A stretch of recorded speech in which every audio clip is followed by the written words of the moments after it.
Bonjour à tous, merci à nos invités, à nos orateurs d'être venus s'exprimer ce matin au World Efficiency. Merci au World Efficiency d'avoir accepté d'organiser cette conférence en partenariat avec le Shift Project sur la finance et le bas carbone, donc comment concilier low carbone et financement d'investissement en France et dans les processus transnationaux. Le déroulé de la réunion sera un petit topo d'introduction de ma part, puis Alain Grandjean, économiste et cofondateur de Carbone 4, présentera son rapport au président de la République sur le financement, mobiliser les financements pour le climat, et puis après on aura une table ronde avec autour de la table Xavier Huillard, PDG de Vinci, Daniel Lebègue, président de l'ORS, et Jean Boissineau, chef du pôle analyse économique du secteur financier au Trésor, que je remercie tous d'être à cette table, pour débattre ensemble autour de quelques questions que je leur poserai, et puis après on ouvrira les questions à la salle. Donc, quelques petits mots d'introduction. Oui.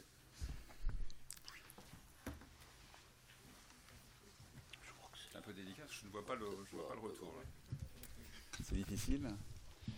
Voilà, donc je voulais juste dire quelques mots sur la finance, qui est un secteur que je connais depuis maintenant plus de 30 ans, pour dire que la question massive qui se pose ici au World Efficiency, c'est comment financer tous ces projets d'infrastructure, ces projets lourds, pour la transition. On a une question forte, énorme, on voit l'ampleur maintenant de la tâche. On en parlait il y a 2 jours, découpler le PIB et le carbone est un sujet massif qui demandera des centaines de milliards d'investissements au niveau, des milliers de milliards d'ailleurs au niveau mondial et au niveau européen par centaines de milliards. Comment le faire et comment mobiliser le secteur financier qui est transverse sur cette question. Le sujet monte à toute vitesse, on en parlait tout à l'heure avec les orateurs. Il y a beaucoup de signaux qui sont arrivés ces derniers temps, je vais en citer 2. Un qui a eu beaucoup d'écho, c'est la déclaration du gouverneur de la Banque d'Angleterre, qui est aussi chairman du Financial Stability Board, qui a fait une déclaration il y a quelques jours au Lloyds et qui expliquait la position de Mark Carney, donc une des sommités du secteur financier mondial, expliquant qu'il y avait une urgence maintenant d'une prise de conscience de l'importance du sujet et qu'il fallait que les acteurs se mobilisent et qui pointait du doigt la réalité de ce qu'il faudrait mettre en œuvre en évoquant différentes pistes, dont on parlera sans doute tout à l'heure. Par exemple, les actifs carbone et le prix réel des actifs carbone. Mais il évoquait une chose qui est moins passée aperçue. Il a expliqué que sur le secteur assurantiel, par exemple, le risque qu'on ait besoin de nationaliser le secteur assurantiel était une réalité.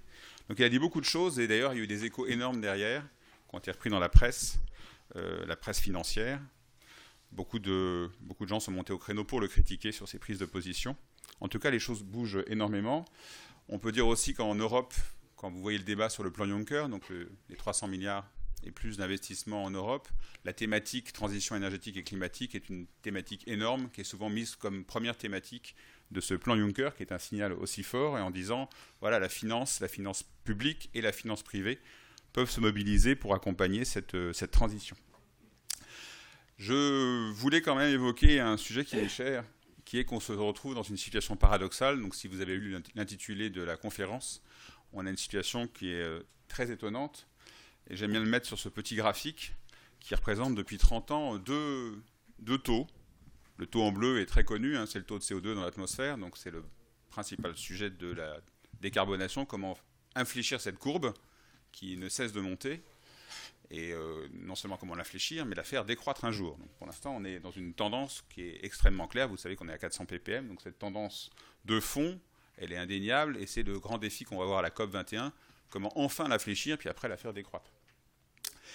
Dans le secteur financier, on ne peut pas ignorer malheureusement la courbe en rouge, et dans le secteur économique d'ailleurs, parce que les deux sont liés. La courbe en rouge, c'est les taux d'intérêt. J'ai pris les taux d'intérêt les plus connus dans le monde, hein, c'est les taux longs américains, qui ne cessent de baisser depuis maintenant 30 ans, qui était environ à 12-14% de taux d'intérêt, et nous sommes aujourd'hui à 2% de taux d'intérêt. Sachez qu'en France, par exemple, les taux à 30 ans sont à 2%, les taux à 10 ans sont à 1%. Et ce petit graphique, qui est justement un hommage de nouveau à la Banque d'Angleterre, que je citais tout à l'heure, dont je citais le gouverneur, Le chief économiste de la Banque d'Angleterre a raconté récemment que ça fait 5000 ans qu'on n'a pas eu des taux aussi bas dans le monde. Donc là, je vous montrais les taux américains qui étaient à 2%. Le taux de la Banque centrale anglaise sont à 0%. Là, c'est entre 1694 aujourd'hui. Donc on voit qu'on a un phénomène très extraordinaire, vraiment exceptionnel. Des taux très, très, très bas, extrêmement bas. Et vous savez même, si vous êtes au courant de l'actualité, que certaines échéances, les taux sont négatifs actuellement pour les souverains. Donc des taux très, très, très bas. Des besoins d'infrastructures pour la transition colossaux. Et pour l'instant, quelques projets, mais on en parlera. On n'a pas encore l'ampleur, on n'a pas les volumes qui vont faire qu'on va infléchir la courbe de CO2 dont je vous parlais tout à l'heure. Voilà. Donc c'était... là, je vous mets M. Carnet qui faisait son speech pour vous dire que c'était quand même un homme... Enfin, moi, j'ai beaucoup d'admiration pour cet homme, parce qu'il a pris un risque professionnel, mesuré bien sûr, en prenant la parole récemment devant la communauté. Je pense que, et je reviens là-dessus, ce monde financier commence à comprendre l'enjeu réellement. On en parle au niveau de la régulation, on en discutera tout à l'heure. Les régulateurs en parlent de plus en plus, la puissance publique en parle, les parlements en parlent, et on en parlera aussi un petit peu. La France s'est mobilisée sur le sujet, puisqu'on aura des questions sur ce sujet, puisqu'on a une loi qui a prévu des modifications assez substantielles de ce qu'on appelle le Code monétaire et financier, pour prendre en compte le risque climatique. Donc je propose... Ah non, alors juste avant, dernier mot, un peu de publicité. Donc sur ce financement de la transition, j'en profite quand même pour évoquer un sujet qui nous est cher aussi au Shift. On a été partenaire d'un projet au Shift qui s'appelait le financement massif de la transition énergétique. On a poussé cette idée de financer massivement la rénovation thermique des bâtiments publics. Un projet qui a duré 1 an, et on a remis nos conclusions notamment qui ont été poussées par la France au niveau européen dans le cadre du plan Juncker, donc financé pour 120 milliards de rénovation des bâtiments publics, donc les écoles, les hôpitaux et autres bâtiments. C'est un projet qu'on a porté en disant, voilà, on a un risque réel actuellement d'une économie un peu atone, avec une croissance économique, vous savez, au niveau mondial, qui est en train de ralentir année après année. Hein. Le FMI a fait ses déclarations récentes. De nouveau, il y a une décélération. Nous, on a proposé un projet ambitieux en disant le plan Juncker peut se mobiliser là-dessus, et prenons cette thématique de la transition énergétique, de l'efficacité énergétique, qui est au cœur d'ailleurs du World Efficiency ici. Travaillons sur, par exemple, le bâtiment public, qui nous semblait une bonne thématique. Et je passe. Alors là, à gauche, c'est... donc à droite, c'était pour vous dire les beaux projets, c'est des projets sympathiques pour entretenir l'efficacité énergétique de notre planète. À gauche, c'est le risque, c'est de faire ce qu'on appelle des éléphants blancs. Typiquement, les critiques qu'on peut porter sur des aéroports en Allemagne qui ne fonctionnent pas.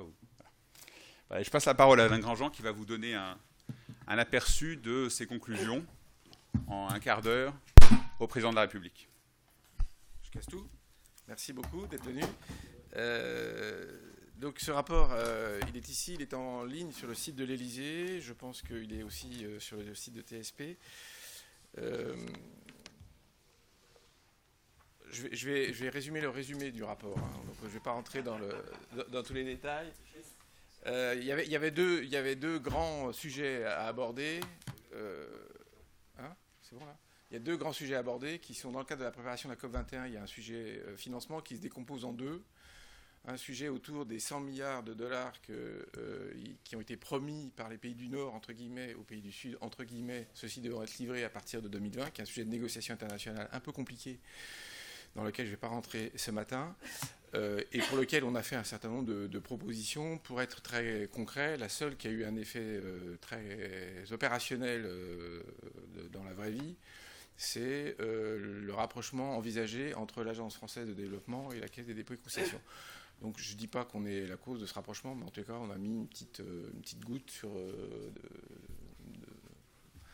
un peu de liant pour que cette idée avance. Ça, c'est des affaires à 100 milliards. Vous avez sans doute entendu parler du fonds vert. Il ne faut pas mélanger les 2 sujets. Le fonds vert, c'est une affaire à 10 milliards. Ce dont on va parler maintenant, c'est des affaires à milliers de milliards de dollars. Donc c'est comme ça, c'est ce que vient de dire Michel. La réalité du sujet sur lequel on est, même si certains disent qu'il ne faut pas faire peur, la réalité du sujet sur lequel on est, c'est qu'on a des milliers de milliards d'investissements à réaliser, notamment dans les infrastructures. Et si on les réalise high ou middle carbone et pas bas carbone, on est absolument certain de ne pas rester en dessous des fameux 2 degrés. Et si on fait ce qu'il est nécessaire de faire et qu'on commence à se mobiliser pour que ces investissements soient de sorte qu'ils soient bas carbone, alors on a une meilleure chance d'être plus près de la trajectoire de 2 degrés. C'est ça le sujet de fond. Alors pourquoi on parle de milliers de milliards et de quoi on parle ça, j'en parlerai après.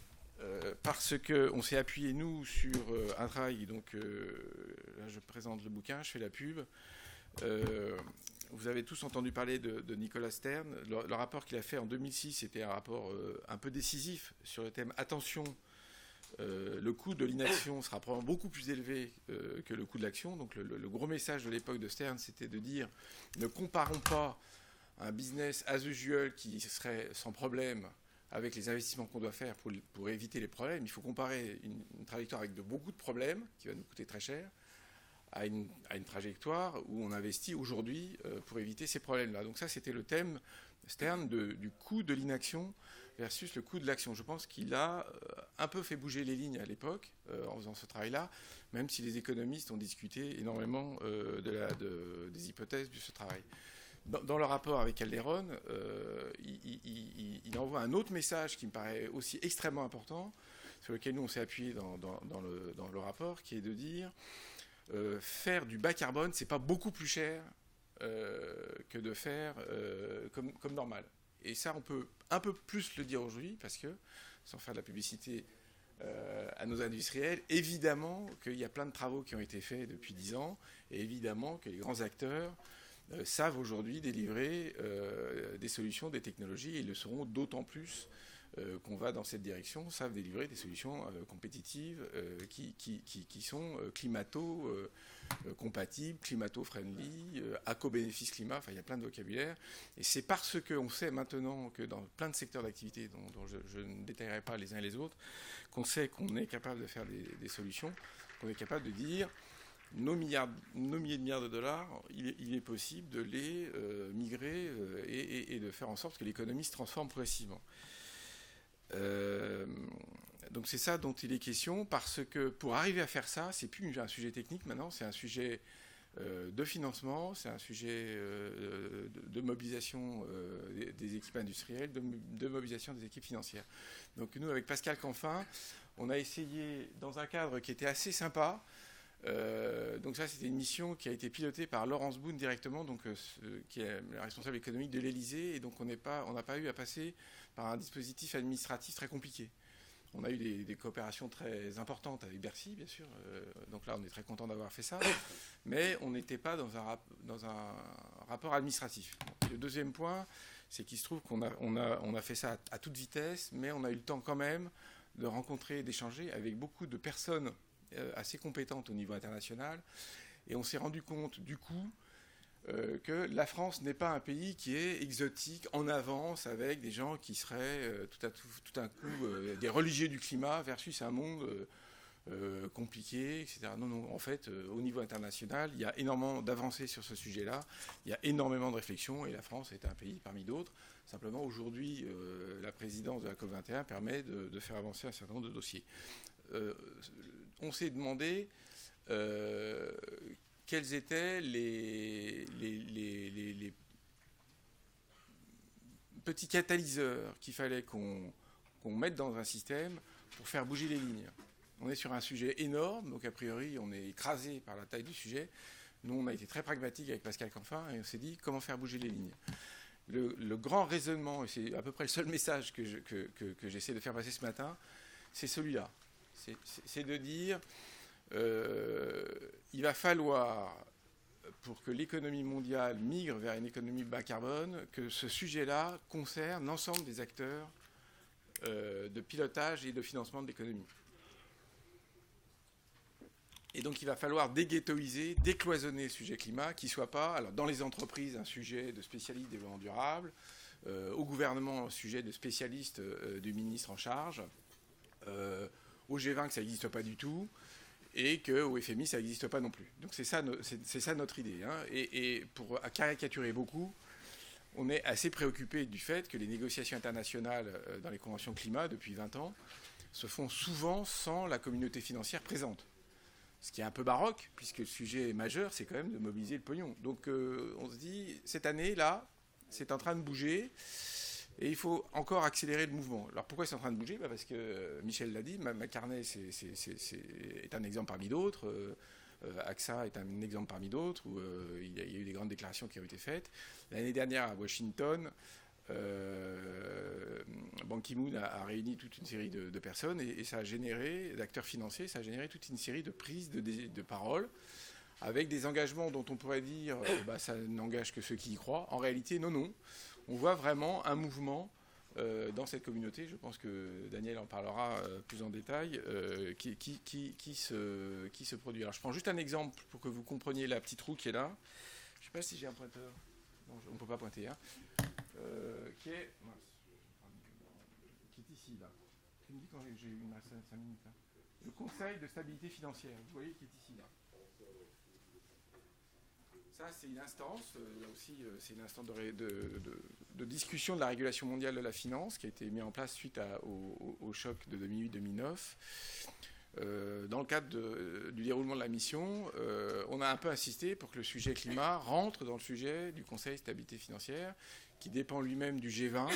Et donc il y a un joli petit courrier qui a été fait par les ministres des Finances du G20 pour demander au Conseil de stabilité financière de bien vouloir s'emparer de ce sujet. Donc je pense que Jean en parlera un peu mieux que moi. C'est ce genre d'idée. Alors pour être maintenant rapide sur les quelques autres propositions qu'on a faites, évidemment, on est revenu sur le sujet carbone parce qu'on continue à considérer qu'avec un prix à 6-7 euros la tonne de CO2 en Europe, il y a assez peu de chances que les arbitrages des électriciens se fassent en faveur du gaz contre le charbon. Ils sont aujourd'hui pour le charbon contre le gaz. Et donc c'est clair qu'il faut un signal prix. Tout le monde sait aussi que se mettre d'accord à 180, 15 plus 1 à Paris sur un prix dans tous les pays, ça va être un tout petit peu compliqué. Donc nous, ce qu'on pousse plutôt, c'est l'idée qu'il y ait un club, un club de pays et d'entreprises qui montre l'exemple et qui s'engage sur ce terrain de manière à créer une dynamique et un mouvement, et donc que ce soit plutôt un sujet qui est relié à l'accord de Paris plutôt qu'un sujet dans l'accord de Paris, tellement on a peur que dans l'accord de Paris, ça ne se fasse pas. Et puis on a une deuxième idée toute simple qui est de dire ne nous battons pas forcément sur un prix, une idée, parce que là les économistes, je pense qu'on va les laisser travailler pendant 10 000 ans et ils ne se mettront jamais d'accord. Donc essayons d'être un tout petit peu plus pragmatiques en se disant il faut se donner des ordres de grandeur, il faut se donner surtout l'idée qu'il y ait une croissance du prix, ce qui, entre nous soit dit, est en train de se faire en France, puisque dans la loi sur la transition énergétique, il y a une croissance de prix qui est annoncée. Il faudra maintenant que ce soit dans la loi de finances, ce serait encore mieux. Mais ça tourne autour de ça. Intégrer le climat dans les modèles macroéconomiques, ça peut vous paraître aux uns et aux autres complètement dément. L'idée, c'est que si le FMI fait des calculs économiques, des prévisions de prix sur le baril, on lui dit, est-ce que vous êtes sûr, monsieur le FMI, que vous avez tenu compte du fait que vos prévisions se font dans un monde de degrés ou au contraire dans un monde 3-4 ? Évidemment qu'il y a un rapport entre le prix des énergies fossiles et la contrainte qu'on met sur l'extraction de ces dites énergies fossiles. Hein. Donc c'est clair qu'il y a un rapport. Simplement, c'est un peu compliqué aujourd'hui. Ce n'est pas vraiment dans les habitudes des économistes de travailler là-dessus. L'ancien chef économiste du FMI n'était pas très familier de ces questions-là. Donc le fait de le mettre dans l'agenda, de le pousser, ça a l'air un peu technique, c'est un peu du moyen terme, c'est quand même relativement important parce que les régulateurs et tous les acteurs qui vont être obligés de travailler sur ces questions-là, ils ne vont pas pouvoir travailler avec des calculettes. Il va falloir qu'ils travaillent avec des modèles et qu'ils avancent un peu sur le fond. Réaliser des stratégies nationales de financement de la décarbonation de l'économie, il se trouve que l'Angleterre d'abord, puis la France, ont mis en place une stratégie nationale bas carbone qui va être suivie par un comité d'experts. C'est bien de faire une stratégie nationale bas carbone, il faut être sûr que le pognon est là. C'est bien, on est entrepreneurs tous.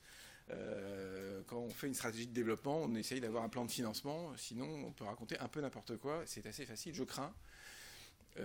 Sans en être tout à fait sûr qu'aujourd'hui la stratégie nationale bas carbone d'un certain nombre de pays soit encore un peu du vœu pieux parce qu'on ne sait pas d'où vient l'argent, qui paye, quoi, comment. Demander à chaque banque de développement de définir une feuille de route d'investissement.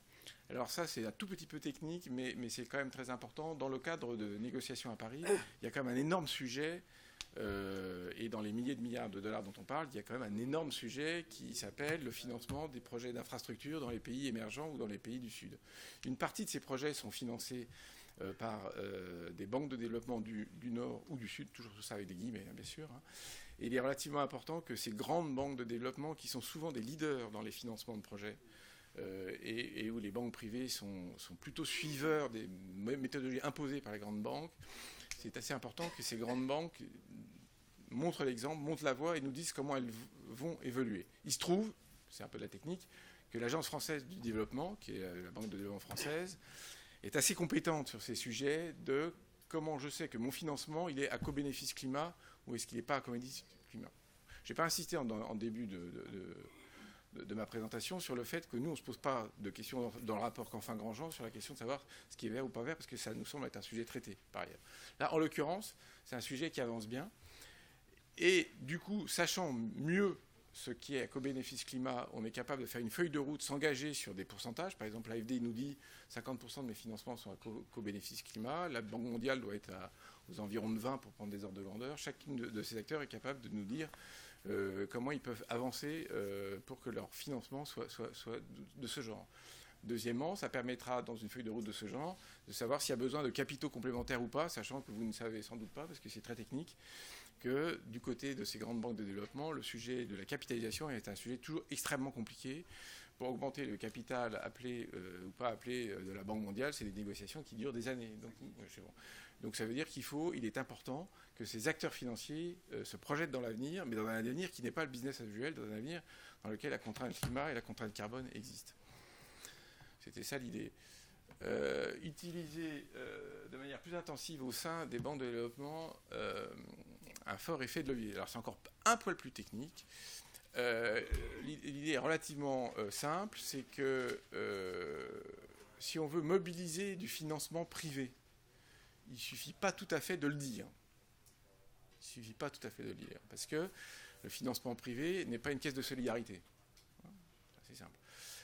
Donc, si je dis rapidement, pour atteindre nos 100 milliards annuels, par exemple, dont je parlais tout à l'heure, il y a une part publique, une part privée. La part privée, ce n'est pas de la subvention. C'est une part qui est entraînée par quelque chose. Bon. Et elle peut être entraînée par une part de financement public si un certain nombre de sujets d'intérêt général sont saisis, capturés par le public. Donc, si je prends un exemple très très concret, on a de difficultés à faire monter des projets. Donc souvent on nous dit qu'il y a de l'argent, il n'y a pas de projet. Bon, c'est parce que c'est dur de monter les projets. Et vu de la finance privée, c'est un peu compliqué parce qu'ils disent je n'ai pas envie, c'est pas mon intérêt. Ça devient un peu plus son intérêt si les premières pertes de montage du projet ou d'identification du projet est pris en charge par la banque publique. Si on a des problèmes de risque pays sur un projet qui est climato très sympa, c'est pas mal que le secteur des banques publiques, je prends par exemple la filiale de la Banque mondiale qui s'appelle MIGA, c'est pas mal qu'elle donne une garantie sur un projet sous la condition qu'il soit climato-sympathique. Et à ce moment-là, ça facilitera le financement privé parce que c'est un effet d'entraînement. C'est-à-dire que le secteur privé se dira, bah oui, il y a une partie du risque qui est pris en considération. Donc il ne s'agit pas de socialiser les pertes et de privatiser les profits. Il s'agit juste d'avoir une organisation intelligente entre les responsabilités des uns et des autres. Le secteur privé n'a pas pour vocation de sauver la planète. On a besoin du régulateur, on a besoin d'instruments un peu concrets. Alors, ancrer dans le programme de travail du G20 les recommandations du Conseil de stabilité financière, ben ça c'est assez clair, j'en ai déjà parlé. C'est bien qu'en 2015, le sujet soit sur la table. Il y a un tout petit risque qui cesse d'être sur la table le lendemain de la COP. Donc l'ancrage, ça consiste à dire qu'il faut qu'on arrive cette année à ce que ces sujets-là deviennent installés. Donc là aussi, Jean en parlera beaucoup mieux que moi. Les stress tests des banques, Michel, quelqu'un en parle ou bien vous en parlerez hein. Bon, d'accord, donc je n'en parle pas trop. Mettre en place un système de suivi des engagements des acteurs financiers. Je vous ai dit tout à l'heure qu'il y avait pas mal d'engagements qui étaient pris par la communauté financière, et d'ailleurs il y a aussi pas mal d'engagements qui sont pris par des États, il y a des engagements qui sont pris par des très grandes entreprises. À nouveau, l'idée c'est bien de prendre des engagements, c'est bien de parler, c'est bien de dire qu'on sort du charbon, mais c'est encore mieux de se mettre dans un système où on vérifie que ces engagements soient pris. Et il se trouve qu'on est dans un monde assez moderne où la transparence de l'information est de plus en plus importante et de plus en plus déterminante dans la gouvernance mondiale de tout ce truc-là. Donc au lieu de dire on crée un instrument nouveau, là on propose d'utiliser une plateforme qui existe, qui est la plateforme Nazca, dans laquelle on peut aller plugger ces engagements, et donc du coup ça permettra de rendre relativement transparent toute cette affaire-là. Et dernier point, et avant de finir, donc j'aurai un 11e point qui était le premier, je reviendrai là-dessus. Dernier point, je vous ai parlé tout à l'heure de la stratégie nationale bas carbone et du fait que ce serait quand même beaucoup mieux si elle était financée. Là, je parle d'un autre truc qui pourrait aussi vous paraître très technique, mais qui consiste à dire c'est bien qu'il y ait une sorte de cohérence de la politique publique. C'est pas mal. Donc c'est pas mal que quand un ministre fait A, ce ne soit pas complètement contradictoire dans le principe et dans la philosophie avec la décision prise 2 jours avant par un autre ministre sur un autre domaine. En fait, on s'aperçoit que ce n'est pas cohérent. Alors, une fois qu'on a dit ça, ce qui est une évidence assez claire pour tous ceux qui connaissent bien les mécaniques administratives, il se trouve qu'il y a des outils pratiques qu'a développé l'OCDE, qui sont ce qu'on appelle les outils d'alignement des politiques publiques, qui permettent de faire avancer le schmilblick, de sorte qu'on ne soit pas que sur des déclarations d'intention, mais sur des méthodes pratiques. Je redis, dans notre rapport avec Pascal, on s'est vraiment focalisé sur des sujets très très pratiques, très concrets. Et les 2 points que je veux dire pour finir, c'est qu'on a de la chance que ce rapport ait été largement diffusé au niveau international, petit 1, et on a deuxièmement la chance d'avoir un suivi assez régulier avec les ministères concernés. Dernier point, et je termine là mon intervention. On a demandé que le FMI et la Banque mondiale soient chargés, en coopération avec l'ONU, du suivi de la feuille de route de décarbonation de l'économie. Alors, ça veut dire quoi ? Ça veut dire qu'on considère que tant que ce sujet climat, il est traité par la Convention climat ou par les ministères de l'environnement, il ne rentre pas, j'ai rien contre les ministères de l'environnement, mais ça ne suffit pas, il ne rentre pas dans le logiciel, le raisonnement, les mécaniques, la communication, l'explication et la cohérence du monde mainstream. Or, notre préoccupation permanente, c'est ça, c'est que ces sujets-là ne deviennent pas des sujets d'environnement, d'extériorité à l'économie, mais viennent à l'intérieur de l'économie, de sorte que les acteurs économiques et financiers considèrent que ça va de soi. C'est pas de l'à côté, c'est du dedans. Et donc, politiquement, symboliquement, si on arrivait à ce que le FMI et la Banque mondiale s'emparent de ce genre de sujet, que ça devienne un peu naturel, il y aurait plus cette schizophrénie. Donc c'est pour ça qu'on insiste un tout petit peu là-dessus. Évidemment, on se fait violemment critiquer sur le mode le FMI, c'est le diable. Le FMI se fout du climat. Bah oui, hein, précisément. Précisément. Donc c'est bien ça que je voulais dire, et je vous remercie de votre attention.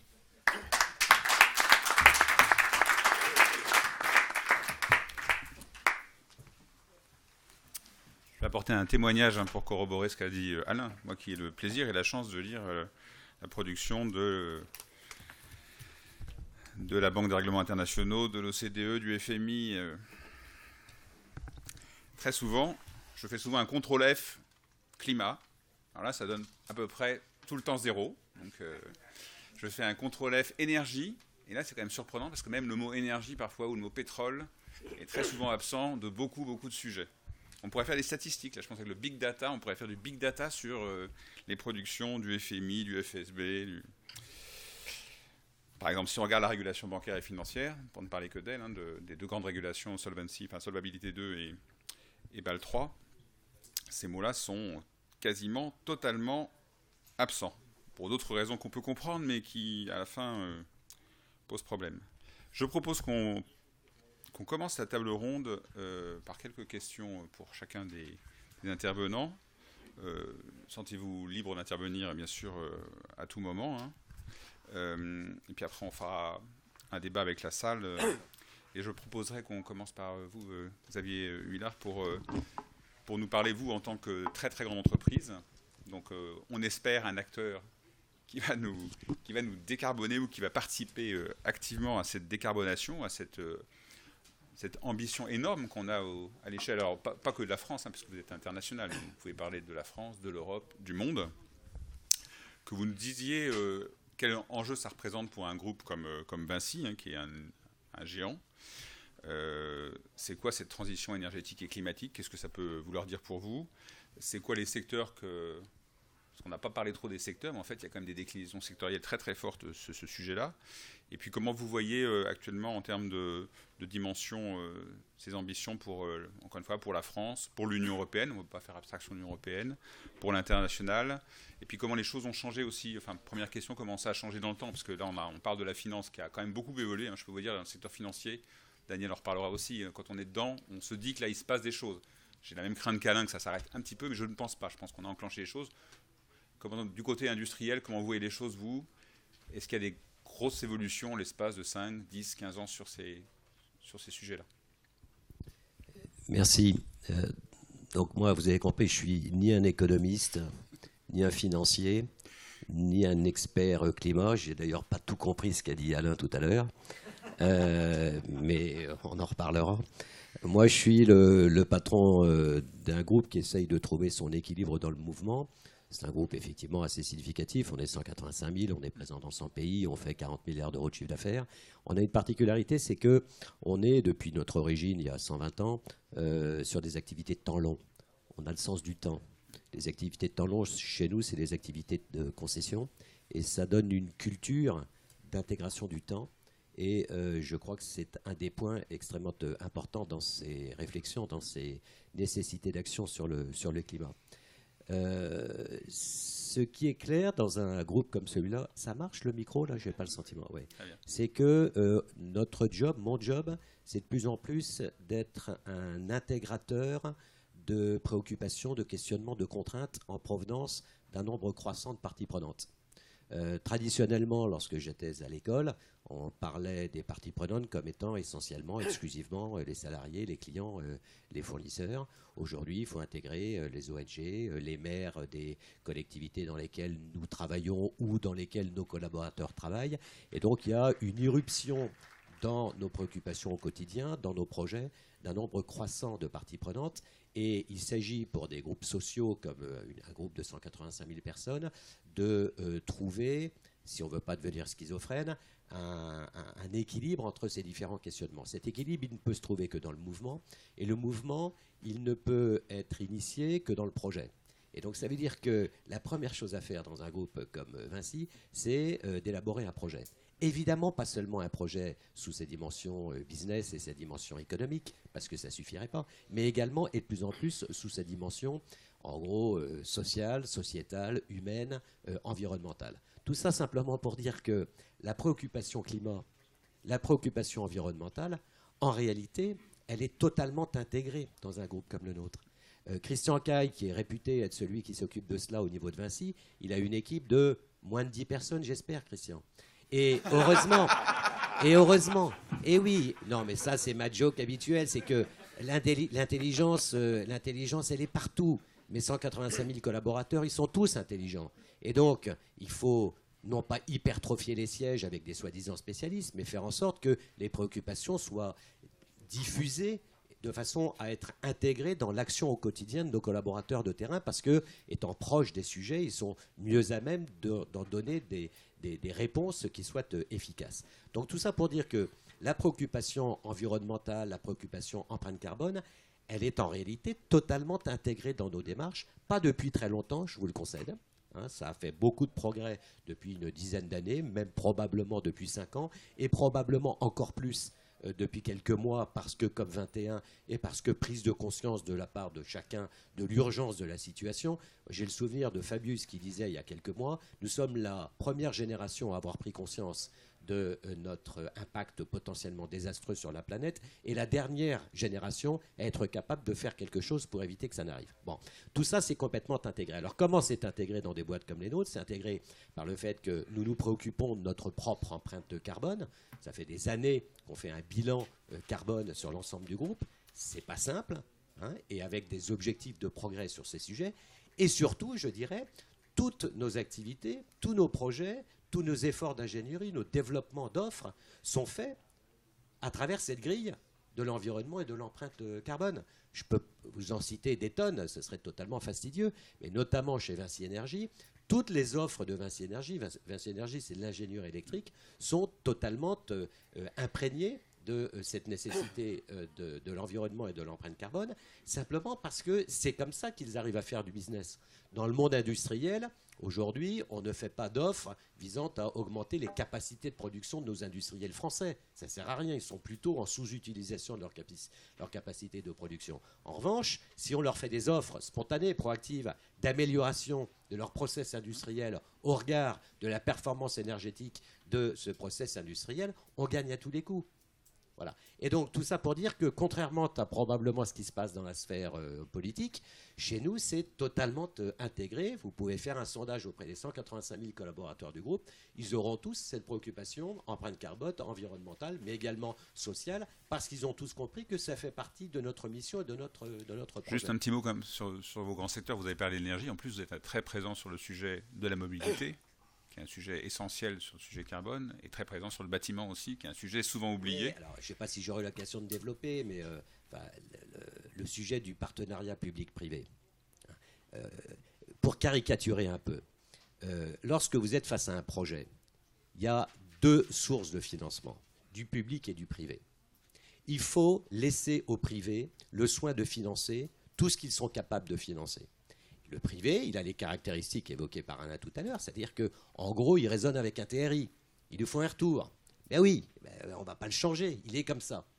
Et n'importe quel projet peut, à condition de faire l'effort, de regarder de façon précise qu'est-ce qui est du domaine du TRI, qu'est-ce qui est susceptible de générer un TRI, et qu'est-ce qui est du domaine d'autres préoccupations qui ne sont pas à base de TRI, de façon à répartir de façon équilibrée la partie en provenance du public et la partie en provenance du privé.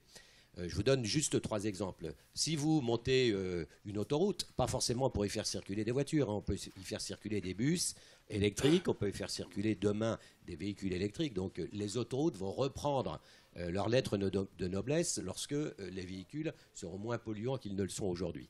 Les autoroutes, aujourd'hui, ça peut se financer complètement avec du financement privé. Donc ce n'est pas la peine que de l'argent public perde son temps, perde son énergie à s'investir sur des sujets qui peuvent être complètement financés par le privé, y compris en intégrant la dimension environnementale de l'infrastructure. À l'inverse, un canal, il peut quasiment pas se financer par du privé. C'est quasiment du 100% public. Au milieu du ferroviaire c'est 50-50. Sud-Europe-Atlantique, c'est 50% d'argent public, 50% d'argent privé. Parce que l'équation économique du ferroviaire ne permet pas d'avoir un TRI décent sur la partie privée si elle devait financer la totalité. Donc il faut 50% de public. Mais là où c'est important, c'est que le public, ce n'est pas à fond perdu, ce n'est pas de la subvention, c'est simplement que seul le public est capable d'intégrer la dimension temps au point, sur une opération comme Sud-Europe-Atlantique, d'investir aujourd'hui avec la certitude que les gains économiques et environnementaux finiront par justifier, et probablement plus que justifier, l'argent que le public aura mis à l'intervalle. Et c'est cette intégration du temps que le privé est difficilement capable de faire, puisque investir dans le privé sur des maturités longues, c'est difficile parce qu'on n'arrive pas à trouver de l'argent de maturité longue, au-delà de, en gros, 20-30 ans, alors que le public peut rentrer dans une logique où il investit à un instant donné avec un retour qui sera sans doute pas directement dans les caisses du public de façon visible, mais qui sera visible à travers l'amélioration de l'économie correspondante, en l'occurrence sur Sud-Europe-Atlantique, sur les 2 extrémités que sont Paris et sur Bordeaux. Mon dernier point, je lâche tout en même temps, c'est que quand on dit argent public, ce n'est pas forcément du cash. Ça peut aussi être financé par de la libération de contraintes. Je vous donne juste un exemple. L'énorme problème de la rénovation énergétique des bâtiments, et notamment des bâtiments publics. On sent bien qu'on a une opportunité historique, c'est les taux d'intérêt extrêmement bas qui solvabilisent des équations de retour sur investissement qui auparavant n'étaient pas possibles compte tenu du coût de l'argent. Et le constat, c'est qu'aujourd'hui, on aurait donc tout ce qu'il faut pour faire un véritable plan Marshall de rénovation énergétique de l'ensemble du bâti existant, et pourtant les choses ne bougent quasiment pas. Pourquoi ? Parce qu'on a un problème de gouvernance, là je ne vais pas développer, j'y reviendrai tout à l'heure, et on a surtout un problème qu'on ne comprend pas que l'apport du public peut ne pas seulement être à base d'argent, mais peut être à base de libération de contraintes. Juste un exemple, vous pouvez par exemple décréter que vous allez donner du SHON, surface hors œuvre nette, donc de la constructibilité supplémentaire, pour les bâtiments qui sont des passoires énergétiques, qui vont faire l'objet d'une rénovation et que l'on va encourager au travers le fait que les propriétaires de ce bâtiment vont avoir du SHON complémentaire. Et oui, et donc il n'y a pas d'investissement public de la part de l'État, mais il y a une motivation de la part du secteur privé à faire l'opération parce qu'il y a une carotte qui est cette obtention de SHON complémentaire. Donc quand je dis intervention publique, ce n'est pas forcément en cash. On a toujours tendance à considérer que c'est du cash. Ce n'est pas forcément du cash parce que la puissance publique a la possibilité de libérer des contraintes. Je donne juste le dernier exemple. C'est une proposition qui a déjà été faite officiellement au pouvoir public. Je vais vous dire. Parce que c'était un scoop de la matinée. Non, mais à l'époque où c'était Jean-Louis Borloo, c'était il y a longtemps. J'ai parlé de tout ça. J'ai aussi parlé de mon idée d'agence. Voilà, ça c'est un problème de gouvernance, j'y reviendrai. Voilà. Rien n'a bougé depuis. Et donc, toutes les solutions, on les a. Simplement, il faut changer de paradigme et accepter de raisonner avec des modèles de gouvernance, avec des modèles d'intervention, avec une ouverture les uns par rapport aux autres, qui, au fond, transgressent la manière dont nous avons tous été éduqués. Juste un dernier truc. Notre plan de relance autoroutier, c'est pareil. Il n'y a pas d'argent public, mais il y a une décision publique. C'est de nous autoriser à allonger la durée de vie des concessions. Il y a de l'investissement à la clé, et de l'investissement qui peut être vertueux parce qu'il y a tout un tas des sous-projets de ce plan de relance qui touchent aux aspects environnementaux.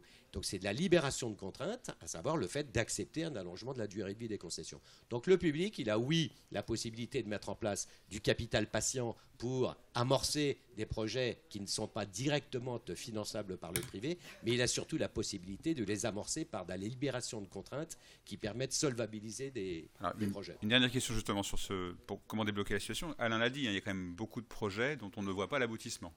Pas seulement de la France ou de l'Europe, ça peut être au niveau mondial. Il y a quand même, d'abord il y a un freinement très réel actuellement de l'investissement public et privé dans le monde. Et sur les projets d'infrastructure, on voit qu'il y a une vraie difficulté, puisque vous parliez d'un sujet qui est réel, c'est le temps long, très long. Et comment fait-on pour déclencher ça ? J'entends bien, vous avez fait des propositions. Est-ce qu'il y en a d'autres que vous voudriez évoquer ? Et est-ce que vous pouvez parler un petit peu de ce qu'on présente comme une martingale, qui serait d'avoir ce fameux signal prix carbone ? Est-ce que ça sera suffisant ? Parce qu'on peut se poser la question, tout le monde mise là-dessus, mais est-ce qu'il y a un plan B même si on avait un signal prix carbone, ça ne suffisait pas à déclencher les milliers de milliards d'euros et de dollars qu'il faudrait avoir pour faire cette fameuse transition. Signal carbone, très bien. Banco, il faut, très bien. Et par contre, imaginez, c'est très français ça, imaginez qu'une solution va régler le problème. C'est comme, je sais pas, quand on regarde les problèmes de chômage, on se dit voilà, la solution c'est de changer le contrat de travail. C'est ridicule. C'est ridicule. Si ça n'avance pas, c'est parce qu'on est sur un problème de changement de paradigme. Il faut totalement transgresser notre manière de voir les projets et surtout notre manière d'aborder les projets. Et c'est pour ça que c'est dur, c'est pour ça que c'est douloureux, c'est pour ça que ça n'avance pas vite. Je vous donne juste un exemple. Faire du bâtiment à énergie neutre ou à énergie positive. Aujourd'hui, c'est possible, sans faire d'efforts de recherche et développement supplémentaires. Tous les composants sont sur les étagères des fournisseurs de ces différents équipements. C'est possible à une seule condition, que l'ensemble des acteurs de la filière se mettent ensemble, avant même que l'architecte n'ait commencé à tracer un trait de crayon, de façon à ce que dès l'origine, l'aspect conception et l'aspect réalisation et ensuite l'ensemble du cycle de vie soient intégrés dès l'origine. Si vous transgressez nos chaînes de valeur très séquentielles, qui sont notamment induites par le Code des marchés publics, si vous transgressez ça pour faire ce qu'on appelle de l'ingénierie concourante ou du plateau projet, à ce moment-là, vous arrivez à la conclusion que vous savez faire un bâtiment tout à fait vertueux sur le plan énergétique et qui ne coûte pas plus cher que si vous ne l'aviez fait de la manière séquentielle. Et donc, si c'est long, si c'est difficile, c'est qu'il faut transgresser la manière dont on a, pour l'instant, regardé, étudié et mis en œuvre nos projets en travaillant de façon infiniment plus collaborative en amont des projets. Malheureusement, il y a des forces d'inertie qui nous empêchent beaucoup de le faire. Le Code des marchés publics. Par exemple. Merci beaucoup. Donc, on va rebaptiser le Shift. Ça va s'appeler la Transgression Project. J'aime bien ça. C'est plus disruptif que le Shift qui est quand même maintenant devenu un peu banalisé. Le Shift, il est partout. La transgression, c'est mieux. Et dans la finance, on a besoin d'un peu de transgression. Daniel, merci d'être parmi nous. Vous êtes président de l'ORS et puis vous êtes le fondateur, je crois, de l'Institut aussi des administrateurs, français administrateurs, l'IFA. Vous avez été au Trésor, comme chacun sait, et vous aviez dirigé la Caisse des dépôts. Donc vous avez, dans votre parcours, vous avez vu les différentes casquettes. À l'ORS, vous représentez, c'est pour ça que c'est intéressant d'avoir votre avis, vous représentez à la fois l'ensemble des grandes entreprises qui sont adhérents de l'ORS, mais vous avez aussi un club d'institutions financières qui est très actif à l'ORS, qui se démène beaucoup et qui s'active beaucoup, notamment parce que la COP arrive et que c'est une occasion rêvée de montrer ce que la finance française sait faire. Comment vous ressentez-vous avec ces deux casquettes, l'ensemble des entreprises françaises et puis le secteur financier? Comment vous voyez évoluer les choses récemment? Alors, je ne suis pas un expert, donc je vais essayer de répondre à votre question en citoyen éclairé parmi d'autres. La question qui nous est posée, elle est très simple. Est-ce que l'humanité va réussir à reprendre la maîtrise du phénomène du dérèglement climatique? Bien. Il y a un accord à peu près général maintenant sur le diagnostic. L'origine, l'activité humaine, bon, je ne développe pas. Il y a un accord sur l'objectif. Reprendre la maîtrise, comme dans une centrale nucléaire, s'agissant du climat, il faudrait limiter le phénomène du réchauffement à 2 degrés maximum. La France, organisatrice de la COP21, a, on peut le dire dès aujourd'hui, bien réussi 2 choses.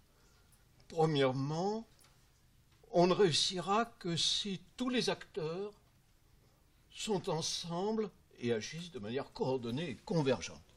Tous. Les États, les collectivités locales, le monde de l'entreprise, le monde de la finance, les scientifiques, la société civile, comme on dit, le monde associatif, des ONG, bref, chacun, j'aime bien la formule solution COP21. Chacun apporte au pot un certain nombre d'éléments de réponse, d'éléments de solution. Bon, ça, à mon avis, je ne sais pas s'il faut dire c'est gagné, mais oui, on est sur la bonne voie. Deuxièmement, alors le symbole est fort, et c'est un peu plus qu'un symbole. Est-ce que sur les 2 objectifs qui avaient été définis à Copenhague, le fonds vert, 10 milliards d'euros, et en 2020, le fait que les pays riches, guillemets, apportent 100 milliards de dollars aux pays en développement pour les aider dans l'adaptation de leurs économies au dérèglement du climat. Bien. Bon, je ne vais pas anticiper ou faire une annonce parce que je suis hors d'état de le faire, mais sur ces 2 plans, bien sûr, l'objectif va être tenu. Il va être tenu. Il y aura un fonds vert dans lequel on mettra 10 milliards d'argent public et on pourra annoncer, je crois, on n'en est plus très loin, en 2015-2016, oui, 100 milliards en 2020, oui. Mais Alain l'a très bien dit dans son introduction, c'est la petite partie émergée de la question et de l'iceberg. La vraie question, elle ne porte pas sur 10 milliards de dollars et 100 milliards de dollars. La vraie question, c'est celle du financement de la transition ou du passage à une économie bas carbone, comme vous dites, Shift Project. Et là, Alain l'a dit, je ne suis pas capable d'ailleurs de mettre un chiffre, d'ailleurs personne pour l'instant n'est capable de mettre un chiffre, mais on parle de centaines de milliards de dollars. Centaines de milliards de dollars. Bien. Alors, on peut se dire, mais c'est gigantesque. Au plan macroéconomique, ça ne l'est pas. Ça ne l'est pas. Dans l'équation keynésienne, l'équilibre épargne-investissement au niveau mondial, la situation du monde est très simple à résumer. On est en sous-investissement grave, ou en excédent d'épargne mondiale sur les besoins d'investissement. Alors justement, moi, à vrai dire, depuis 30 ans, 35 ans que je fais de la finance, j'ai jamais vu un tel déséquilibre. Bien.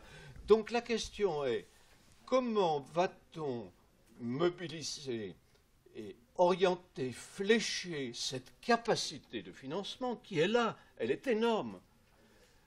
Alors, vous me direz, il n'y a pas que le climat, mais bien sûr, des besoins énormes au titre de l'éducation, de la santé, etc. Bien.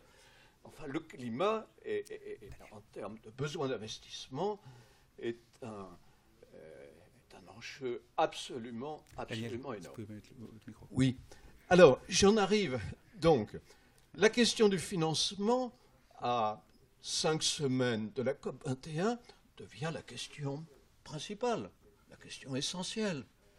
À mon avis, le reste du dispositif, la stratégie, l'objectif, l'action commune des acteurs, etc., on y est à peu près. Bon.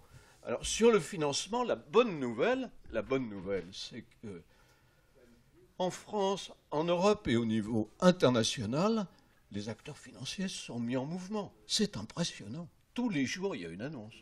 Tous les jours, il y a une annonce nouvelle. Et d'ampleur. Hier, Engie a annoncé que le groupe n'investirait plus, ne construirait plus de centrales à charbon dans le monde. Il y a 5 ans, c'était une des 3 priorités de leur projet stratégique. Bien. Il y a eu les annonces du Forum de stabilité financière. Qu'est-ce qui se passe du côté des acteurs financiers ? À mon avis, ils bougent, ils se sont mis en mouvement pour 2 raisons principales. Depuis 2007-2008, la crise financière, il n'y avait qu'une priorité à la fois pour les acteurs de la finance, pour les régulateurs de la finance. Comment peut-on mieux assurer la stabilité financière, la stabilité du système financier, et notamment une bonne maîtrise des risques ? Voilà la question qui obsède les financiers publics et privés depuis 7 ans, 8 ans. Et brusquement, l'idée que le climat peut contribuer de manière positive ou négative, et très négative, soit à renforcer la stabilité financière, soit à la mettre en péril, cette idée est en train de s'imposer. Elle est en train de s'imposer. Le risque climat est un risque financier énorme, potentiel ou réel, mais c'est un risque financier. Daniel, de ce point de vue-là, est-ce que vous pouvez commenter la loi qui vient de sortir, la fameuse loi alors, sur la transition énergétique et dans la loi sur la transition verte énergétique, il y a un article 173 qui est intéressant et utile. Les acteurs financiers, les investisseurs notamment, sont invités par la loi. C'est une loi que j'aime beaucoup, c'est de la soft law. L'État n'édicte pas des contraintes assorties de sanctions. Non. Il dit aux acteurs, s'il vous plaît, voulez-vous, dans votre rapport annuel, dans vos documents publics, indiquer si vous contribuez à l'objectif de la transition énergétique et de la lutte contre le dérèglement climatique? Si oui, comment, au travers de quelles politiques, quelles actions, et si en plus vous pouvez chiffrer et évaluer ce que vous faites, voilà ce que dit la loi. Formidable, formidable. C'est la première fois dans une législation en Europe et au plan mondial, je crois, qu'on demande aux acteurs tout simplement d'expliciter, de rendre public ce qu'ils font. On va pas les sanctionner s'ils ne font pas encore grand-chose, mais on les incite, on les encourage. Bon, donc voilà ce qui est dans la loi. Alors, pourquoi donc il y a ce lien climat, risque lié au climat et impact sur la stabilité financière et sur la gestion des risques. Ce qui est le métier même des financiers, des banquiers, des assureurs. Bien. Il y a ce lien. Mais il y en a un deuxième.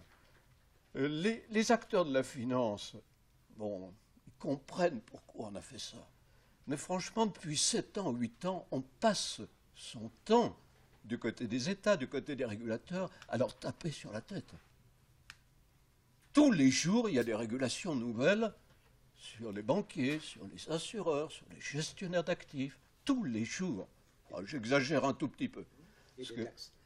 Alors, on peut ajouter aussi et des taxes. Mais il arrive un moment, ceux qui font métier de finance, j'en ai été, ce sont aussi des entrepreneurs. Ils ont envie de retrouver des leviers de croissance et d'innovation qui les portent en avant. Et de ce point de vue-là, la transition énergétique et le climat, c'est un projet formidable de croissance et d'innovation dans tous les métiers de la finance. Daniel, juste une dernière question sur cette partie incitation forte, puisque vous représentez une communauté qui est très large, qui est pas loin du CAC 40, j'imagine, à l'ORS.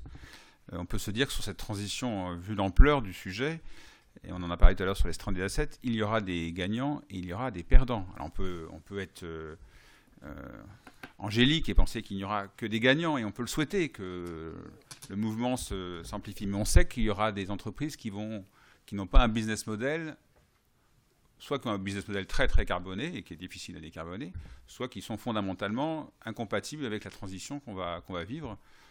Et on voit bien que sur la polémique stranded assets, le sujet numéro 1 actuellement, c'est le charbon, par exemple. Alors il se trouve qu'on n'a plus de mine de charbon en France, donc ça tombe bien. Mais comment réagissent vos membres à l'ORS ? On parlera après avec Jean, on reviendra sur le sujet financier, mais du côté des entreprises, de l'autre côté, comment les gens réagissent par rapport à ce sujet-là ? Ils vont être maintenant jugés par le secteur financier à travers la loi. Oui, mais il faut s'adapter, être réactif. Si vous aviez l'habitude de financer des producteurs ou des entreprises qui extraient du sol du charbon en Australie et au Canada, ou qui construisent des centrales thermiques à charbon dans le monde, ben oui, il y a urgence à d'abord conseiller aux clients de changer leur business model. Ça, c'est l'affaire de l'industriel. Hein. Bon. Et puis, quand on est financier, on dit, bon, je finance à 15 ans, 20 ans, une centrale à charbon ou des producteurs de charbon ou d'énergie fossile, d'ailleurs, de manière plus large. Est-ce que dans 15 ans, 20 ans, mon crédit, mon investissement, est-ce que tout simplement, je vais le récupérer ? Est-ce que je vais le récupérer ? J'ai investi, un assureur, il investit à 30 ans en moyenne, 35 ans. Est-ce que je vais récupérer mon investissement ? Est-ce que je vais être remboursé de mon crédit ? Voilà, mais c'est normal, c'est comme ça qu'on raisonne quand on est un financier. Alors, je voulais terminer en disant 2 choses. Il nous manque encore il y a 2 pièces qui nous manquent dans la dynamique collective que je sens qui est très forte. Premièrement, du côté des banques, des gestionnaires d'actifs financiers, des assureurs, comment adapter notre offre de produits et de services pour permettre au public, à nos clients, c'est le monde de l'entreprise, mais c'est aussi les particuliers qui épargnent, qui investissent, qui placent de l'argent. Comment les associer à cette dynamique ? Là, pour l'instant, je trouve qu'on est un peu court. Hein. Bon, moi, j'ai dans une banque quelqu'un qui me conseille de temps en temps sur l'utilisation de mon épargne. Bon, je vais poser la question. Voilà, pour l'instant, il n'a rien à me proposer. Quoi, hein. Moi, j'aimerais bien investir un peu vert, voilà, parce que j'y crois. Et pour l'instant, il faut acheter des actions Vinci. Sur son... C'est la conclusion de la matinée quand même. Il faut que je vous dise... soit faire un don au Shift Project, soit acheter des actions Vinci. Il y a des obligations vertes. Et de la du Trésor. Il y a des obligations vertes dans le marché. Il y a des entreprises qui ont fait des émissions, peut-être Vinci, je ne sais pas. qui ont fait des émissions d'obligations dites vertes, fléchées, économie d'énergie, etc. Bon, est-ce que je pourrais mettre dans mon petit portefeuille quelques obligations vertes? Il m'a dit, ah non, ça c'est pas pour vous. C'est pas pour vous. L'investissement minimum, c'est 100 000 euros. Bon, ben voilà, d'accord. Mais donc là, il reste du travail à faire. Puis deuxièmement, on l'a dit et répété, du côté des politiques publiques.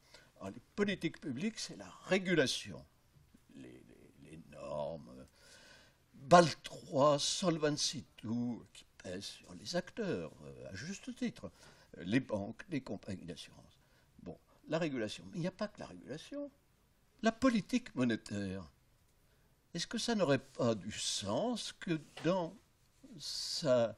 leur politique massive d'injection de liquidités, de refinancement des acteurs, par la Banque centrale européenne, par la Réserve fédérale américaine, ça n'aurait pas du sens qu'on flèche certains crédits bas carbone, climat, en disant « Ah ben ça, on va l'accepter peut-être de manière un peu préférentielle, privilégiée, à nos guichets de refinancement. » C'est tellement simple à faire.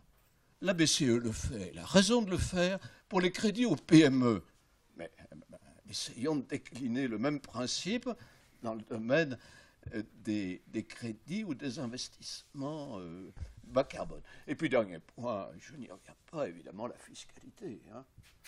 Bon, alors ce matin, battement de tambour, et il y en a qui montent déjà au créneau. On va augmenter de 1 centime les taxes sur le diesel l'an prochain en France et baisser de 1 centime les taxes sur l'essence. Magnifique, ça va dans la bonne direction. Je ne suis pas sûr qu'on soit vraiment à l'échelle du problème. J'invite, franchement, Alain a fait une publicité pour le rapport de l'OCDE. Je ne peux que vous inviter à le lire, ce rapport, ce Aligning Policies, qui vient d'être sorti, d'ailleurs qui est fait par une équipe de Français à l'OCDE, qui est remarquable sur les problèmes de politique publique, d'incohérence et d'ailleurs de coordination. Effectivement, je pense que la conclusion, c'est qu'il faudrait qu'en permanence, on vérifie la cohérence de notre politique publique. Jean, qui représente, donc, je rappelle, qui est chef du pôle d'analyse économique du secteur financier, donc qui est un habitué du secteur financier, à la fois le secteur financier français et qui côtoie le secteur financier international et les régulateurs internationaux. Je propose qu'on invoque d'abord le premier point, qu'on revienne sur cette dimension de risque qu'a évoqué Daniel. Est-ce que ce sujet risque est un sujet central dans l'évolution qu'on constate dans le secteur? Est-ce qu'il y a d'autres dimensions qui sont apparues aussi par rapport à ce qui est en train de se passer? Que tu nous commentes un petit peu l'environnement tel que tu le sens à la fois en France, parce que c'est ton rôle, et puis dans les contacts que tu peux avoir internationaux, comment tu vois les choses bouger? Est-ce qu'il y a un effet COP21? Est-ce qu'on va faire en sorte que ça ne s'arrête pas après la COP? Première question. Je vais commencer par répondre à ça. Oui, on fait en sorte, et c'est absolument la priorité, que tout ça ne s'arrête pas au mois de décembre, que ce ne soit pas juste des relations publiques de la part des différents acteurs qui s'en saisissent tout autour, parce que c'est le thème d'aujourd'hui, et que tout ça retombe demain, parce que précisément, c'est pas le thème des 50 prochains jours, c'est le thème des 50 prochaines années. Et c'est bien dans ce sens-là qu'il faut comprendre le travail qui est en train de s'engager. Moi, je voudrais revenir sur effectivement la notion de risque et pourquoi elle peut être centrale dans la réflexion, notamment des acteurs financiers et des régulateurs. À la base, le financement de la transition énergétique, globalement, c'est un peu deux choses. C'est un financement assez visible d'éoliennes, d'investissements physiques dont on peut se dire assez facilement, ça contribue à la transition. Et ça, si on regarde les travaux de l'équipe de recherche de CDC Climat, qui s'appelle maintenant Ice4C, si je ne m'abuse, on sait qu'à peu près, dans un pays comme la France, c'est 22 milliards d'euros par an. Voilà. C'est 1,5% du PIB, c'est pas ridicule, enfin un peu moins d'1,5% du PIB. C'est pas ridicule, mais c'est une toute petite partie du métier du secteur financier.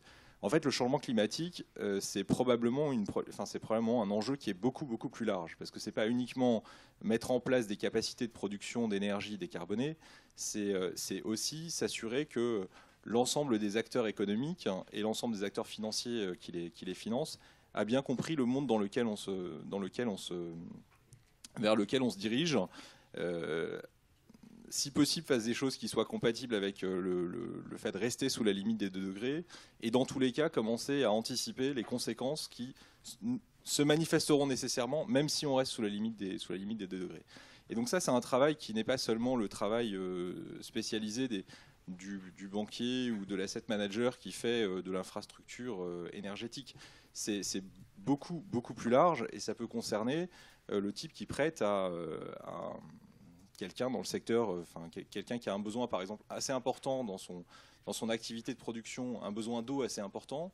Il y a des questions qui méritent de se poser sur la manière dont ce business va évoluer compte tenu de ce à quoi on s'attend. Et quand on prend le sujet comme ça, c'est un sujet qui est sensiblement plus large et qui en fait concerne tout le monde. Et s'il concerne tout le monde, la manière dont il concerne tout le monde, c'est que derrière ces évolutions, il y a un certain nombre à la fois de risques et d'opportunités, et que c'est précisément le métier normalement du secteur financier que d'apprécier au plus juste ces risques et ces opportunités, et de contribuer à fabriquer une allocation du capital la plus climato-compatible possible, en étant précisément pas aveugle sur les risques et en sachant reconnaître les opportunités. Une fois qu'on a repris le sujet comme ça, probablement on comprend quelle est la réflexion qui a lieu, qui s'est déroulée je dirais, ces 18 derniers mois à Londres, à la Banque d'Angleterre, à Paris, chez nous, chez quelques-uns de nos autres partenaires européens avec qui on en a pas mal discuté. Ça a été de se dire, il faut absolument... Le secteur financier ne sauvera pas le monde, c'est pas son job. Il fera pas Belle ambition quand même. Non, mais il pourra pas faire ce que ne feraient pas les politiques climatiques à côté. En revanche, on pourra mettre toutes les politiques climatiques qu'on veut. Si on a un secteur financier qui n'a pas compris ce qui était en train de se passer, on aura du mal à délivrer derrière. Voilà. Et donc cette compréhension, c'est précisément de passer, ensuite en termes très pratiques, c'est de passer des rapports du GIEC à des décisions opérationnelles dans des banques, chez des assureurs, etc. En disant ça, on s'est aussi, au cours de ces 18 derniers mois, on s'est aussi rendu compte qu'il existait déjà beaucoup de choses. Il y a pas mal de gens, le métier de l'assureur, à la base, c'est quand même d'assurer un certain nombre de risques, notamment des risques liés à la météo, et donc ils ne sont pas déconnectés de ces problématiques. En revanche, il y a des connexions qui n'étaient pas encore faites. Les gens travaillaient chacun dans leur coin. Ce qu'un assureur sait sur le climat, son petit camarade banquier, même dans le même groupe, n'est pas forcément au courant. D'ailleurs, chez le même assureur, la personne qui gère les risques climatiques et la personne qui gère les portefeuilles d'actifs qui sont en face ne sont pas forcément complètement alignés. Donc, une autre partie du travail, ça a consisté à faire en sorte d'essayer de s'assurer que les gens se parlaient et que les bonnes idées pouvaient être partagées le plus largement possible. Là où on a, et je partage pour partie l'optimisme de M. Lebègue, il y a effectivement une dynamique de mobilisation qui est assez incroyable ces derniers mois, et une dynamique de mobilisation qui ensuite va assez vite. Quand on parle de réallocation du capital, on peut très très vite, si on prend le cas de ce qui s'est passé sur le secteur oil and gas, les compagnies ont mis de côté 1300 milliards de dollars de projets, et ça a correspondu à une baisse de l'investissement cette année de 130 milliards de dollars. Parce que elles ont revu, il y a eu les évolutions du prix du pétrole ont correspondu à une révision sur la demande qui s'exprimait et ça c'est des tendances. Alors c'est pas directement lié au changement climatique, mais c'est des tendances qui sont assez proches. Donc tout ce travail sur la compréhension des tendances et sur la reconnaissance des risques derrière, une fois que ça embraye, ça peut aller très très vite. Et justement, alors, pour parler du risque et du signal prix, qu'est-ce que pensent les régulateurs et les instances financières sur ce fameux signal prix que tout le monde appelle de ses voeux, pardon, qui est un signal prix de long terme et qui est souvent écrasé par ce que vous évoquiez tout à l'heure, le TRI, ou la transposition et le taux d'actualisation, les taux à long terme. Même si les taux constatés de marché actuellement sont très très bas, les gens ont encore en tête des taux qui, pour beaucoup d'acteurs, semblent totalement irresponsables. Mettre des taux à 6 ou 7% ou je ne sais quoi à très long terme, ça écrase totalement l'avenir. Et ça fait que ce signal prix, dont on sait que s'il se met en œuvre, alors je ne me souviens plus de la courbe qu'avait montré Alain, mais très souvent, le signal prix, c'est un signal qui est très très lent, très très très progressif, pour ne pas faire de peur à qui que ce soit. Est-ce que ça suffit? C'est la question que je posais tout à l'heure ou à d'autres. Est-ce que ça va suffire à déclencher cet investissement massif, ou est-ce qu'il faut d'autres choses? Alors l'autre chose, tu l'as évoqué, c'est la peur. Certains acteurs qui vont dire tiens, je suis en risque finalement. C'est les deux composantes. Ça serait d'un côté, on envoie le bon signal et ça va suffire, et puis je vais pénaliser les méchants charbonniers. D'abord, c'est pas que la peur, parce qu'une autre chose qui va très vite, ça a été l'arrivée dans des conditions économiques viables d'un tas de technologies alternatives. Ça, c'est aussi probablement l'un des principaux changements entre il y a 5-6 ans et aujourd'hui. Et c'est ça aussi que le secteur financier n'a pas vu tout de suite. Enfin, jusqu'à une période assez récente, les gens continuaient à réfléchir. Je veux dire, à part les spécialistes, mais en général, les gens réfléchissaient avec des réflexes où, oui, c'est toujours installer du solaire ou de l'éolien onshore. Ça reste pas rentable, il faut massivement du soutien public, et puis le soutien public, on ne sait pas s'il sera là pour toujours, etc. etc. Bref. Ce débat-là, il est, sous le contrôle collectif, j'ai l'impression un peu derrière nous pour pas mal de choses. Et ça, une fois que les financiers l'ont compris et intégré, ça change probablement leur approche du sujet. Alors pour revenir sur la question du prix, ce qui était, ce qui est certain dans la réflexion du FSB, par exemple, c'est que les gens se disent, ce qu'il faut, c'est qu'on comprenne les tendances auxquelles on est exposé. C'est qu'on comprenne où sont les risques, du point de vue du régulateur, son job, c'est la stabilité financière, et du point de vue du secteur, où sont les risques et les opportunités. C'est pas juste une question d'avoir peur. Mais ensuite, à côté, il faut effectivement des choses pour corriger les externalités qui existent. Le fait qu'il n'y ait pas de prix sur la tonne de CO2 que vous envoyez dans l'atmosphère, ça fait que nécessairement, on continuera à en envoyer plus que ce qu'on devrait. Et donc, je pense que la communauté du FSB, pour faire vite, elle est un peu dans ce mouvement de complémentarité. Elle se dit, dans tous les cas, à la fin, pour régler le problème tel qu'il est, d'une manière ou d'une autre, il faudra mettre un prix sur le carbone. Je ne sais pas comment, je partage assez l'approche d'Alain, probablement un tas de manières de faire. Et ce qu'il faut s'assurer, c'est que ça va dans le bon sens et que ça reste consistant au cours du temps. Ça, c'est une chose. Et puis, il faut de l'autre côté des financiers qui ont compris que le monde était en train de changer, que le monde des 50 prochaines années, c'est pas le monde des 50 dernières années. Alors toi qui es un observateur de la finance française, comment les acteurs français réagissent à la loi? Parce qu'on a une loi qui a été passée qui impose une contrainte assez stricte, même si ça reste de la soft law, il y a quand même une obligation, on a modifié le code monétaire et financier de la place française, donc d'ailleurs c'est unique. Donc est-ce que c'est vécu comme une contrainte ou est-ce que c'est vécu comme une opportunité? Ce que, à titre personnel, je pense, puisque ça serait on est le premier pays, finalement, grâce à des gens comme Alain Grandjean ou d'autres, on est un des premiers pays à avoir changé notre loi pour faire en sorte qu'on ne soit plus dans le super soft law, mais un peu quand même dans la law tout court, et qu'on se dise, voilà, il faut au moins faire ce reporting, sachant que je comprends d'ailleurs que le FSB, en tout cas quand on écoute Carnet, on a le sentiment qu'il pourrait y avoir une instance de très très haut niveau, mais tu peux peut-être nous en dire quelques mots. Alors, c'est pas encore décidé, mais on comprend qu'il y aura peut-être une instance qui commencerait à juger des méthodologies pour estimer les évaluations carbone des différentes entreprises, pour que ça ne soit pas effectivement ce que c'est aujourd'hui, c'est-à-dire un peu une confusion dans les méthodes d'évaluation. Alors, pour revenir sur l'article, le fameux article 173, d'abord, ce travail que je décrivais, qui a été beaucoup un travail d'analyse, un travail d'engagement ensuite avec les différentes parties prenantes, il y a effectivement eu un moment où, dans la réflexion politique notamment, il y a eu la question de savoir comment ça pouvait se traduire de manière un peu concrète. Et quelque part, pour moi, l'article 173, c'est la traduction concrète, voilà, de manière politique, ce qui peut être fait pour aller dans ce sens et accélérer les choses.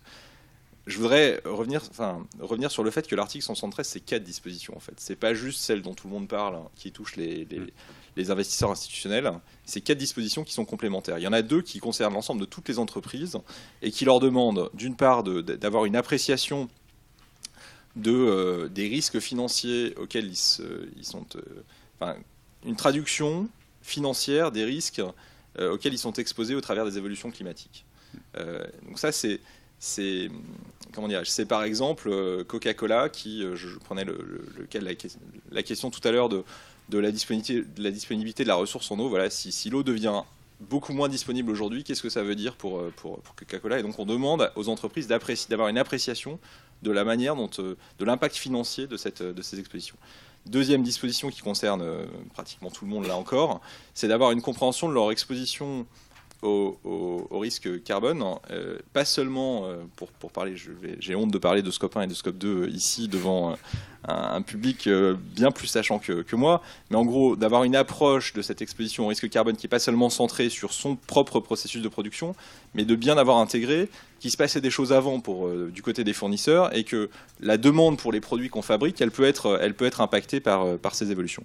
Donc ça, c'est pourquoi je reviens sur ces dispositions qui concernent toutes les entreprises, parce que fondamentalement, les acteurs financiers ont besoin de cette information pour ensuite former leur jugement.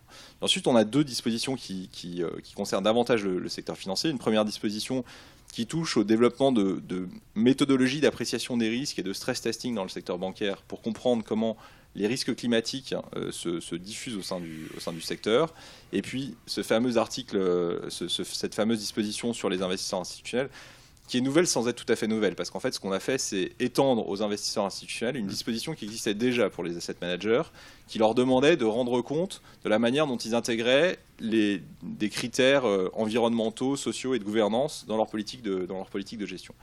Puis comme on était en 2015, on a pris le E et on a ouvert le tiroir et on a mis davantage de choses sur le climat. Et effectivement, je dois dire que mon téléphone sonne avec des indicatifs d'un certain nombre de pays voilà. pour avoir un peu plus de détails sur la manière dont on approche le sujet et ce que ça voudra dire. Voilà une mesure avec un rayonnement international de la France auquel nous sommes tous attachés. Donc je propose que Alain peut-être réagisse 2 minutes à ce qui a été dit, qui est en écho fort par rapport à ton rapport, puis on prendra quelques questions, sachant qu'impérativement on arrêtera à midi. Oui, non, moi trois choses. La première, c'est qu'effectivement l'augmentation de la perception des risques et des opportunités est très très forte dans tous les secteurs d'activité, en tout cas dans nos pays. Ça me paraît vraiment clair. La deuxième chose, c'est qu'il n'y a pas de martingale. Il n'y a pas de solution unique à ce problème-là. C'était d'ailleurs un peu dans cet esprit-là que nous on a travaillé. C'est-à-dire que quand on rencontre tous les acteurs, on voit pas qu'il y a un outil unique, une solution unique, et on voit bien que c'est un ensemble d'actions qu'il faut mettre ensemble. Donc le débat est très stérile, qui consisterait à dire c'est quoi le prix du carbone unique, etc. Parce que comme le sujet de fond, c'est l'ensemble des dispositifs sur lesquels il faut travailler. Et puis la troisième remarque avant de passer la parole à la salle, c'est que on est tous conscients du fait que les solutions techniques, technologiques, l'innovation est au rendez-vous. Elle est vraiment just in time. Et tu as redit ce que je disais au tout début, et ce que dit Stern en fait. C'est que vraiment, il y a eu un bouleversement. Donc ça veut donc dire que quand la France a poussé le feu sur solution, on pouvait craindre que ce ne soit qu'une opération de com et de marketing pour cacher un échec. Le truc est plus subtil que ça. C'est que manifestement, à Paris, on aura quand même du mal à se convaincre que le total des engagements des pays mette toute l'économie mondiale sur une trajectoire de degrés. Ça va être un tout petit peu juste, je pense. Mais en tous les cas, il y a une vraie prise de conscience mondiale que la dynamique, elle est plus importante que la photo à l'instant T d'une addition arithmétique. Je propose qu'on prenne juste, il n'y aura que 2 questions, désolé, et puis qu'après on laisse chacun des orateurs dire son mot de conclusion assez bref et qu'on essaie de tenir effectivement pour ce qu'on s'était dans l'engagement de 12 heures. Donc si on a on va prendre les 2 questions. Donc il y a une question là. Jean-Marc, tu n'as pas de question ? Oui, merci. Raymond Zaria, ingénieur en retraite. Et ça, Cédric. Oui. Bon, j'ai suivi le séminaire de Alain Grandjean et Gaël Giraud, et c'est à ce titre que je voudrais partager les sujets d'espoir, les sujets de crainte. Donc, dans l'article L102 de la loi, on dit maîtriser la demande d'énergie et favoriser la sobriété énergétique. Ça veut dire que désormais, la question du juste besoin peut être soulevée conformément à la loi. Je veux dire qu'on parle beaucoup des nuages, du cloud, qui interviennent dans l'incertitude sur le changement climatique. Mais en ce moment, le cloud, c'est quelque chose qui explose au point de vue consommation d'énergie, parce qu'il n'y a aucune appréciation du juste besoin. En ce moment, nous avons... Juste une question. Oui. La question, c'est compte tenu de l'alignement des planètes, compte tenu du fait que les taux d'intérêt, le prix du pétrole, etc., une conjonction exceptionnellement favorable, cependant, on est inquiet. Pour quelles raisons on est inquiet? Et puis je voudrais profiter que j'ai la parole pour remercier M. Daniel Lebègue, ici présent, qui il y a 10 ans a sorti un rapport au terme duquel les investissements publics sont évalués avec un taux d'actualisation de 4% et non pas de 8%. Bien sûr, dans le rapport Stern, c'est 1,4%. Il y a encore du chemin. Il y a encore des efforts à faire, mais on va y travailler. D'ailleurs, je pense que le chiffre va se poser la question, est-ce qu'on ne pourrait pas baisser encore ce fameux taux d'actualisation? Donc je préférerais qu'il soit à 0, voire négatif, pour qu'on ait un taux qui intéresse les générations futures. Juste Cédric, un point, puis peut-être que Alain pourra répondre. C'est en lien avec des histoires de taux qui ne sont pas forcément seulement le taux d'actualisation, mais ça s'y rejoint assez facilement. C'est une question pour Xavier Huillard. Vous avez dit, je vais la faire un peu en mode provoque, le privé se garde les financements rentables, le public se prend ceux qui ne sont pas rentables. Alors justement, vous allez pouvoir répondre à ma question, parce que moi, c'est l'impression que vous m'avez donnée quand vous avez présenté les choses. Donc je vous donne l'occasion de revenir dessus. Ça, c'est la première question. La deuxième qui va avec, c'est si les retours ailleurs dans la sphère financière, si les retours étaient un peu moins élevés, parce qu'aujourd'hui, on a un peu une finance casino qui permet des retours importants parce qu'on a privatisé les risques. On a mutualisé les risques, pardon, on les a pris dans la sphère publique. Si on avait un peu moins ça, est-ce que ça ne permettrait pas de permettre au privé d'aller sur des taux un peu plus faibles? S'il n'y a pas de concurrence, en gros, est-ce que le public ne pourrait pas aller sur des taux un peu plus faibles et du coup prendre des investissements un peu plus larges? Alors, est-ce que cette finance casino n'est pas quelque chose qui empêche le privé de faire mieux, de faire plus? Je pense que ce n'est pas la bonne manière d'aborder le sujet. La manière très provocatrice dont vous l'avez synthétisé, évidemment, ne me va pas du tout. Parce que quand je dis que le privé, le financement privé est par construction amené à raisonner en TRI, ça ne veut pas dire qu'il ne prend pas de risques. Lorsque vous prenez le risque à échéance de 50 ans sur une infrastructure de mobilité, vous prenez le risque sur l'évolution du PIB, sur l'évolution de l'inflation, sur l'évolution du nombre de passagers, sur l'évolution des moyens de transport, vous prenez des risques colossaux. Mais vous êtes capable de le mobiliser et ensuite de le synthétiser sous forme d'intérêt. C'est la manière dont ça fonctionne dans la sphère de financement privé. Et donc, sauf à imaginer que dans 50 ans on raisonne différemment, je veux bien, mais pour l'instant, à horizon raisonnable, c'est comme ça. En revanche, là où il faut faire de gros efforts, c'est sur, somme toute, la recherche de l'équilibre entre qu'est-ce qui est du domaine du privé, qu'est-ce qui est du domaine du public. C'est-à-dire une matrice de prise en compte des risques par les uns et par les autres, chacun prenant les risques qu'il est le mieux à même de savoir maîtriser. Ça ne veut pas dire que les risques sont d'un côté ou de l'autre, ça veut dire que chacun prend les risques qu'il est le mieux à même de maîtriser. Je profite de l'occasion pour dire que tout l'intérêt des techniques qu'on appelle le project financing, c'est quoi? Project financing, c'est-à-dire vous mettez de l'equity et vous mettez de la dette. C'est que d'une part, vous n'êtes plus tout seul au niveau de l'equity et donc vous pouvez échanger avec d'autres partenaires et donc être bien certain que notamment la dimension empreinte carbone va être prise en compte. Lorsque vous décidez vous-même de faire un investissement à base de charbon, c'est entre vous et votre conseil d'administration. Si vous le faites en project financing, à ce moment-là, vous demandez à des tiers de donner leur avis parce que vous avez besoin d'autres investisseurs. Et en plus, derrière, vous demandez à un banquier ou un émetteur obligataire de venir vous le financer au titre du project financing. Premier intérêt. Deuxième intérêt, le TRI, le fameux TRI 4% projet que vous évoquiez tout à l'heure, vous y arrivez. Parce que le TRI dont on parle en matière de project financing, c'est le TRI sur l'equity. Et comme l'equity est modeste par rapport à l'ampleur globale du projet, vous pouvez très bien avoir un taux global à 4%, ce qui nous va à tous bien, avec néanmoins un TRI equity qui, lui, est un peu supérieur, aujourd'hui très inférieur à 10%, et qui permet de boucler financièrement l'opération. Merci beaucoup. Daniel, juste 2 mots, puis après on fait le tour de table. 2 mots sur le taux d'actualisation, qui est un sujet qui vous est cher. Vous étiez quand même à la tête de cette maison qui était le panthéon du financement à long terme. Écoutez, je suis très touché que vous gardiez le souvenir, 10 ans après, d'un rapport technique minuscule. Minuscule. Non, mais vraiment, ça me touche beaucoup.